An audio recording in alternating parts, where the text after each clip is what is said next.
Hello, this is Dr. Marty Klein with more Sexual Intelligence. Today I want to talk about you and porn and the government.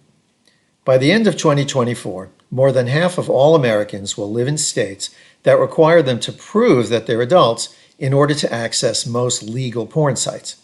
How can you prove you're a grown-up? By uploading your driver's license, passport, mortgage, or employment record. Now, raise your hand if you want to share that kind of data with the government in the context of watching porn, no less. For decades, I've been saying that minors should not watch porn. However, preventing adults from watching it in order to protect kids is like, as Mark Twain said, telling a man he can't have a steak just because a baby can't chew it. And let's be honest, which censors rarely are, the goal here is not protecting kids. Comprehensive sex education does that. The anti-porn activists, of course, are against that.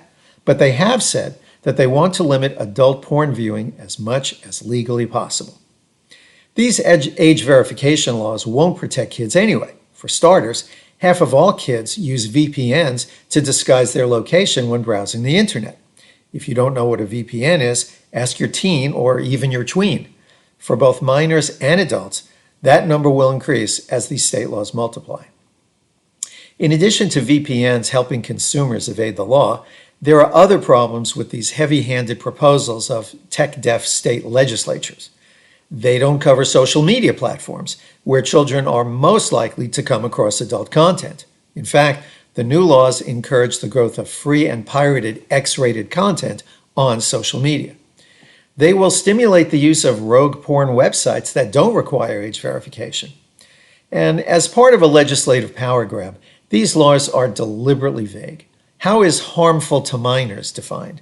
Giving government the power to make subjective judgments about what's indecent has been an invitation for overreach since the beginning of time. Sending sensitive data, such as digitized government IDs, will create a golden age of data breaches exploited by criminals. And of course, the Supreme Court has already struck down the Communications Decency Act of 1997, requiring age verification software as an unconstitutional content-based restriction on speech. Parental controls and device-level filters are effective tools if parents and schools are willing to use them. Most parents and schools don't, even though they are now quite easy to manage. There are many popular cartoons about parents asking their kids to show them how to use the filtering features on their devices. This technology puts power where it should be, in the hands of parents, caregivers, and schools. The porn industry itself actually makes this easier by using the Restricted to Adults label, the RTA label, on its sites and platforms. Created by the nonprofit Association of Sites Advocating Child Protection, it standardizes a universally recognizable digital tag for adult material that allows it to be automatically blocked by device-level parental control and filtering software. Perfect solution? No. Better than what most parents and crusaders are doing? Absolutely. Way back in the 1990s, as the newfangled internet was conquering America, various tech-clueless state legislators tried to prevent material that they deemed harmful to minors from being interneted into their states.